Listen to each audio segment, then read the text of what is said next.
Lego The Hobbit is immediately charming. The title screen shows Bilbo puttering around in his cozy hobbit hole of Bag End, and the wizard Gandalf poking his head in the window. As Howard Shore's beautiful score from the films plays, you can almost feel the warmth from the fire. And from these quaint beginnings, Lego The Hobbit whisks you off on a journey across Middle-earth, getting all the visual details right to transport you to the world of Peter Jackson's films. But despite the game's endearing Lego characters, its appealing sense of humor, and its faithfulness to the films, the act of actually playing Lego The Hobbit is a chore that leaves you firmly grounded in reality.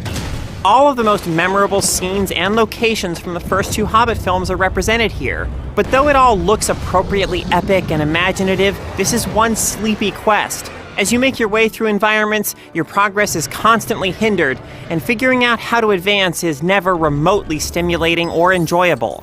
Maybe you need to just run around smashing Lego objects until you destroy the one that gives you the pieces that let you build something that lets you advance.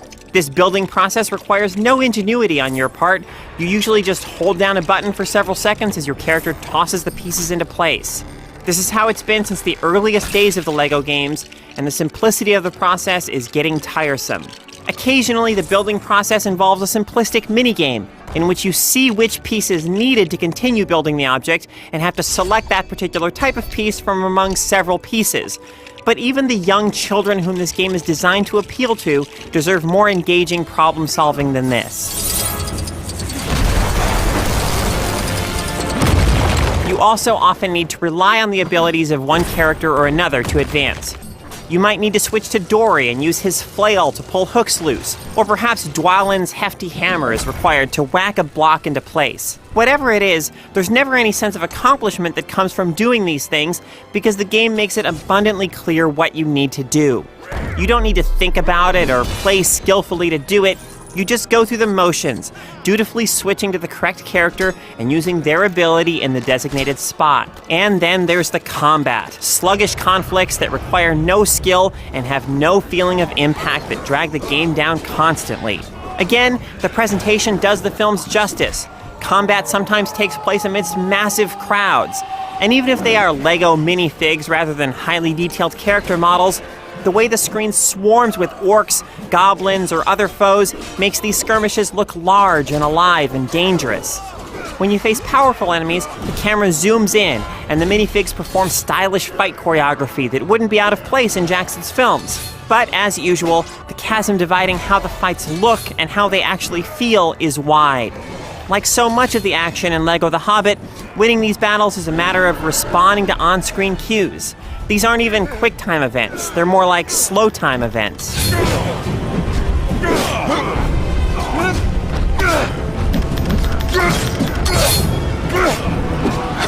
There's no shortage of content in Lego The Hobbit. The main story quest covers the narrative of the films in detail, though frustratingly, it ends on the same cliffhanger that the second Hobbit film ends on, so there's no resolution offered here.